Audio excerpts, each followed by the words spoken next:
My name's Angelo, and welcome to We Want Picks. We have a special Friday edition of the Monkey Knife Fight line setting segment. I've got Chris Reilly here. Chris Reilly actually sets these lines, a real life UFC handicapper. So let's dig into his lines. I'll tell you what plays I like. But before we do that, go to wewantpicks.com/MKF.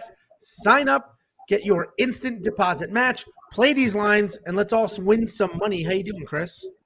I'm doing well, man. It's a little late start for us. I know it's Friday. We don't usually film these then, but I think we're all ready for break, right? I mean, I feel like everyone's kind of checked out, and this card has some good spots in it, but overall, it's not the greatest, right? And it's another funny start time.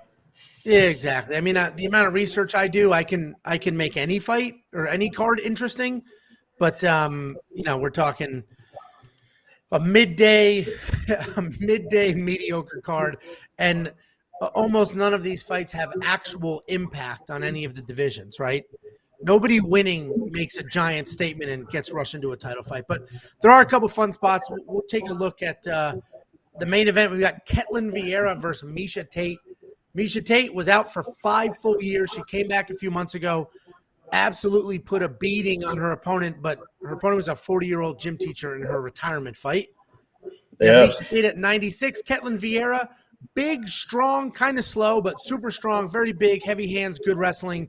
In Vieira at 128. My pick is Ketlin. I like Ketlin to win this fight. Miesha Tate is like take down or bust. But what's up with this line, and what are you thinking here? Well, I'm glad you said that. For some reason, some people all of a sudden think this is the second resurgence of Miesha Tate, and everyone's really excited about her, and I don't understand why, because she fought someone who retired and was on her way out. Your boy did that a couple days ago. We learned when people are on their way out, it doesn't necessarily mean they're going to come to bring it, right? They're kind of there for a paycheck. Well, I had that analysis in 2 different fights. So obviously Chris Barnett knocked out. That's the one I'm speaking John of. Vellante. Yeah. I said he's retiring, and he's been a slob. But then even breaking down the Al Iaquinta fight, I said, I think Al Iaquinta is already retired, and he only took that fight because it's at MSG. He got knocked out cold, and today he said, I'm officially retired. So, Well, yeah, so whatever. Miesha Tate had the same thing, but everyone, some people get that attention, and I don't get it. When you have a fans-only page on Instagram, yeah, you're getting attention, and it's attention, but not like for the right reasons, right? People just think she's hot, think she's good, used to be a champion. I understand it, but the reality is I'm not sold on Miesha either. And now she has an actual fight coming up, which should be a good one as well. And this one was kind of tough to do as well, because right off the bat, we're looking at 5 rounds, and it's a -150 usually across the board for this to go to a decision.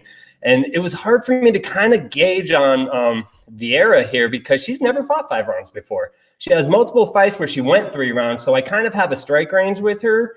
And then I had to kind of account for, so we really just kind of cut up her average and extended it to 5 rounds. So, she's usually in the 90 plus, she's had a couple in 96 and 93, and then, going 3 rounds in 89 and then 67. So it's like, okay, well, that's 3. So let's go ahead and add an extra, 2 rounds to that. And we're kind of at that level. And then with Miesha Tate, she's not really a high volume person either, but I have to account for it going 5 rounds, and it doesn't take much for that to change. As you saw last week, we had a couple fights where chicks were throwing 100 strikes. They weren't landing 100, but they're throwing 100 in a single round. That happens multiple times. So people freak out, like, oh, these lines are so high or they're too low. I don't know. I'm just trying to kind of guess, kind of put it in a range here. And something I agree with you, I've heard a couple people talking about this, is they think Miesha Tate's going to be doing her wicked takedowns, but I don't see that happening. I'm really glad you brought that up, and that's why I love listening to your guys' podcast. With that said, people are accounting for Miesha to take her down a lot, and I'm not buying it. So I'm keeping it up. I'm trying to count, because Ketlin does not have high volume like we just spoke about, and that's just kind of a good range. So we're going to let it go. If you see an early stoppage, pound those unders. Good luck to you, but I'm with you. I'm kind of all about Vieira winning this fight.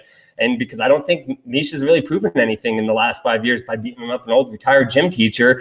And now she's going someone, and she's not going to be able to have her way, take her down, get on the ground and pound. But, these are kind of low numbers for a 5-round fight, in my opinion, because, they just don't have the volume at the same time. It's not going to be an out war, but it's just going to be might be a snooze fest. We'll see. Yeah, and Miesha Tate's interesting because the only way she's going to win this fight is to get it to the ground often, and work from there. Ketlin Vieira's got solid takedown defense, but she's got a bunch of takedowns of her own. She's big, strong, powerful, hits hard.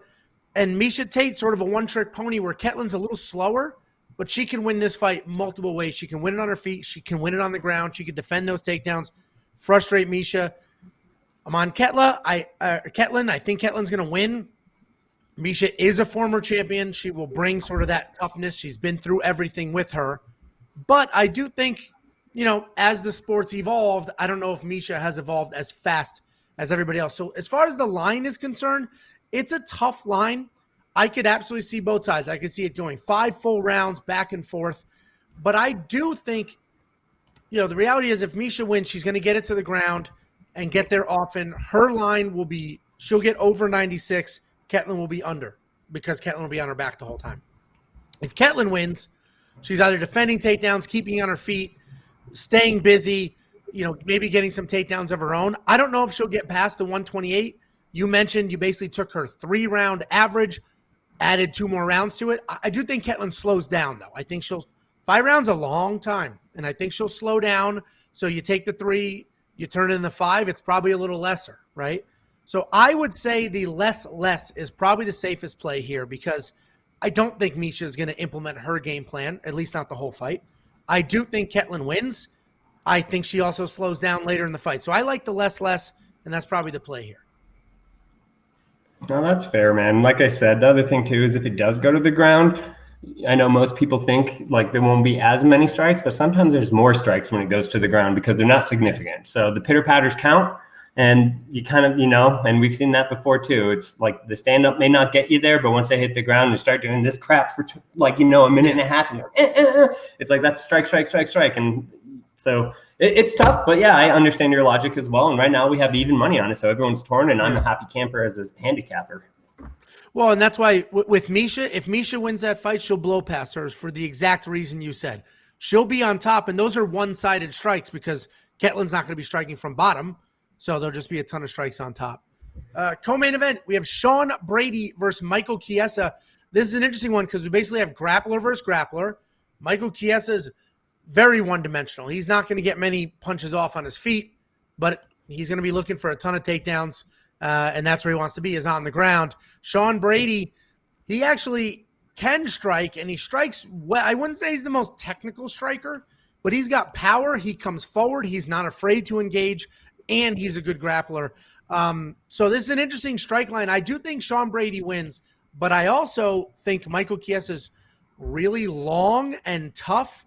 And Michael Chiesa has ridiculous cardio. If this fight continues, it goes on, and Michael Chiesa is still there, he will be a threat in the 3rd round where Sean Brady will probably slow down a bit. This is an interesting strike line. How'd you get here? Well, kind of a good segue to what we were just talking about is these guys are grapplers, and they're busy grapplers when they're on the ground. So people wouldn't think this because, again, we're doing just strikes, and Sean Brady is one of those ones where, like, look at his significant strikes in comparison to his strikes, and it's insane. I mean, it's like, okay, let's just run down his fight log real quick. We got 37 significant strikes, 133 strikes. And then you got 34 significant strikes, 65 strikes, 47 significant strikes, 125. And then against McGee, I guess they were all being deemed significant that day because he had 119 out of 148. So once again, it kind of goes into the timing of the fight and where it's at. And it's pretty close to go to a decision, even though books are kind of starting to trend down. Some of them are jumping down to like minus 156, but for the most part, they're all like minus 130-ish, 135, not to go to a decision, which is pretty much a pick. I mean, don't let these like 35 and all this fool you. That's just a couple percentages. That's probably like what, 54, 55% saying that it's going to not go to a decision. So I have to account for it going to a decision. We know Michael Chiesa is not slowing down, as he said. So he's going to bring in, sometimes when you got an opponent that's just going to be bringing it with high energy, then, the strikes go up with them because obviously there's not a lot of downtime in the fight. They're just going at it, kind of forces it out of them. And I like Brady myself. I mean, I don't know too much about Chiesa. I've seen him fight a couple times, but the few times I've seen Brady, he's one of those guys I take a note. And it might be because he has all those crazy tattoos and shit. But like, he's a good wrestler and he's a tough man. And I had to kind of go higher with this one. And again, this is another one of those fights where I'm kind of getting even action. So I haven't really moved it. And that makes my job so easy. I'll just chill and watch this one. I personally think it's over, but I don't know. People are not going that way, and I'm cool with taking unders, to be honest with you. It's a tough line. I hate the 70s, and when I see high 90s, my immediate instinct is to say less. But Michael Chiesa is tough. Obviously, we just watched him get stopped in his last fight, but he did that to himself. He was in a dominant position, got too excited, which put himself in a poor position, and then he was put out from there. But Sean Brady can strike on his feet, can definitely get some takedowns, beat up from there. Michael Chiesa, to get these numbers, will have to be on top. And if he gets on top, I don't see it till later in the fight when Sean Brady starts to slow down, because Sean Brady's the better wrestler, pure wrestler. Mm-hmm. Sean Brady's the better striker, so he'll use the striking to set up the wrestling, where Michael Chiesa does not want to strike. He hates it. He's uncomfortable. But he's got phenomenal cardio, which does matter. So I think it's a less. I think Sean Brady comes forward, probably beats up Chiesa the first 2 rounds, decent volume, and then starts to slow down. And the third round will be Michael Chiesa's, where he is on top. He does start to make things happen. He's still fresh. He's still, clear. And then he'll put up some okay numbers, but I don't think he'll get past the 68. So I personally like the less here. I'm going to play it right now. If you guys don't know, it's this easy. You click less, you kick less. What I like to do is I like to throw $10 at a bunch of different fights, spread it out, and the odds are 2.5 to 1. So you can win one, lose one, and you're still up good money. I'm going to lock that in. So you and I are opposite on that one. Yeah. What's up? I was going to go to Lupita. What were you going to say? I was going to say, why don't you go ahead and refresh? I'm going to take a little bit off of that as we speak right now. I'm going to lower Chiesa just a little bit because I'm an asshole sometimes. Well, that's how this goes, guys.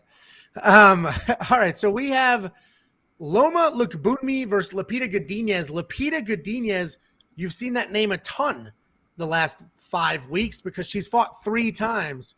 She had a nice win, then a very quick turnaround on 1 week's notice. She lost a decision at the weight class above this one on short notice. She's now back. It is another short notice fight, but it's at the correct weight class for her. Loma, and she's just big, strong, at least for the weight class, big, strong, and just likes to ragdoll people. Loma Lookboonmee is a nasty Muay Thai striker who works well in the clinch, and we've seen her with her own takedowns, but she is tiny, very, very small. Even for this weight class, which is only 115 pounds. This is an interesting line because you have it dead even, and this is not how it opened. You moved this line a good amount. So why don't you walk me through what's going on here? Yeah, well, you know what? When I was putting these up, obviously Loopy's name stuck out to me right away, and then I just kind of went off of the stats on what's the name? Lookboonmee? Gosh. Help me out again. Yeah. We'll just call her Luma, all right? So when I looked at the stats on Luma, and she is definitely, I knew she's the Muay Thai striker, and I just kind of went off the stats and our projections, and I opened her up as such because obviously this is definitely good odds to go to a decision once again. And then this is one of those things where I can change lines for 2 reasons. It's either going to be because action's forcing me to, or I just hear an analysis that I agree with and I can just redo it early in the week. And that's analysis was yours. You're absolutely right. The weird thing is to me is I didn't really notice that she's so much bigger than her because when you actually look at their stats, they're identical in size. But when but some people are just that way, especially in the women's division. They're both, it's 5'2", 5'1", and they're both 115 and they have the same reach. But, you're saying that Loopy's a lot bigger. Some people just have that frame. And when I heard your analysis of this fight, I'm expecting a different fight than what the numbers were saying at the beginning.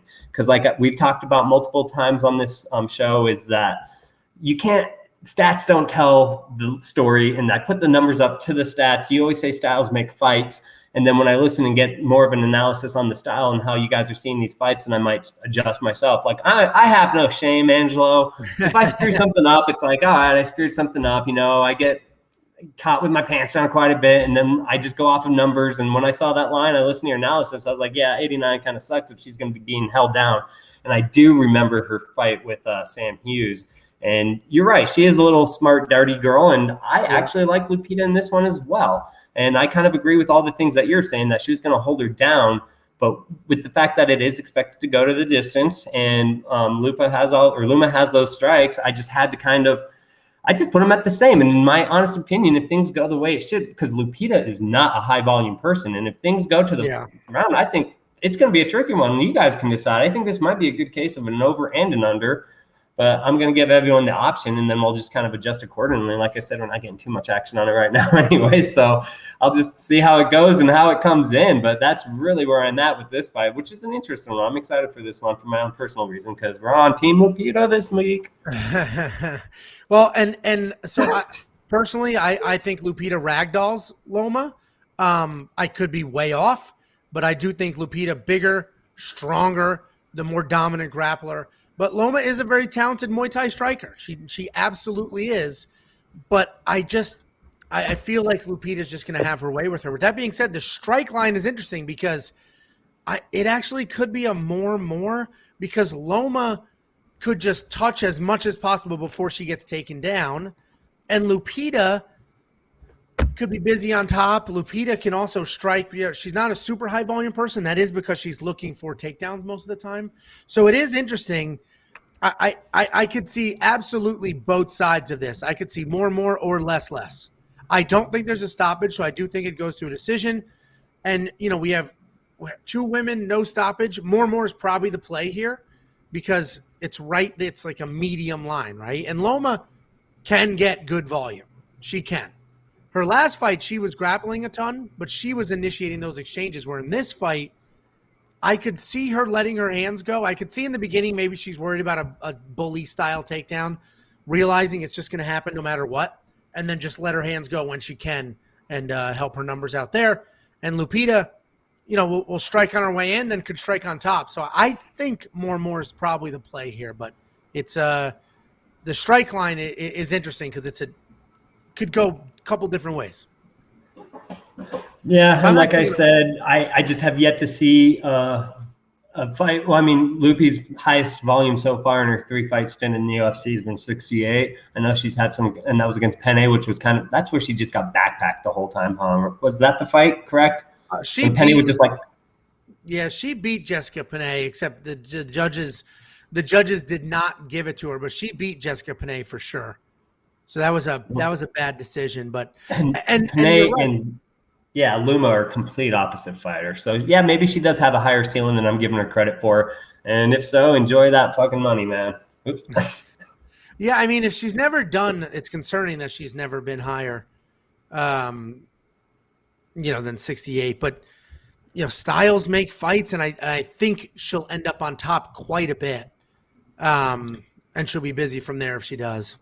And that's kind of what I'm banking on, and I'm hoping she gets on top, and then she can go over, and then it's just the 62 on the other side. I'm just kind of hoping to get a split here, and then we'll just kind of adjust this a little bit. Yeah, I'm going to play them more, but now you have me nervous. So let's take a look at the slates. My favorite thing is always Knockout Kings. Knockout Kings has been literally I can't lose in Knockout Kings, and the model's super easy. You pick any 3 fighters. Any one of them wins by KO or TKO, you get 25% return.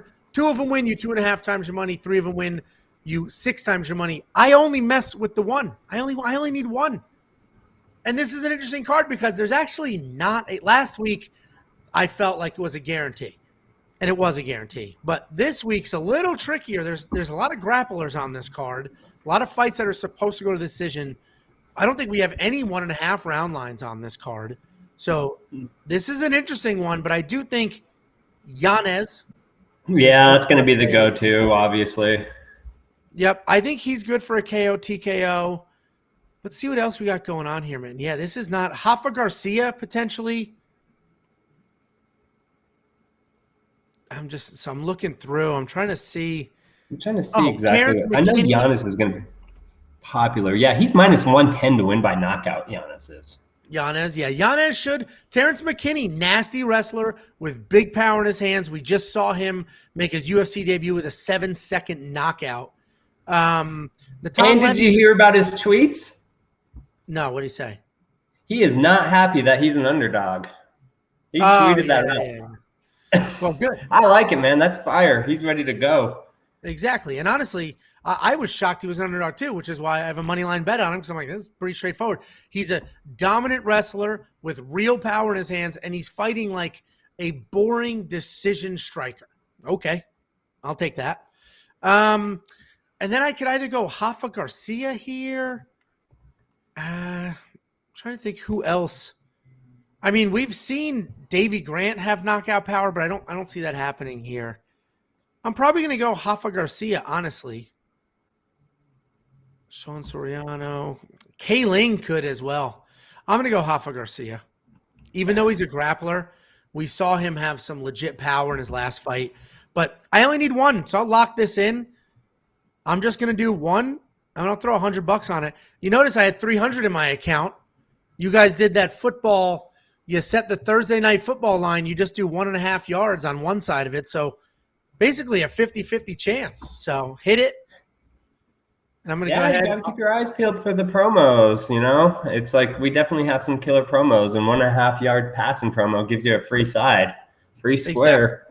Yeah, and honestly, yeah, and like yesterday, oh my gosh, what was it? Or not yesterday, last week, I was so afraid to open my results the next day from when all of our sports got graded, because I thought I was gonna be sick to my stomach when I looked at our Knockout King results, because there was 8 knockouts last week, and we broke even.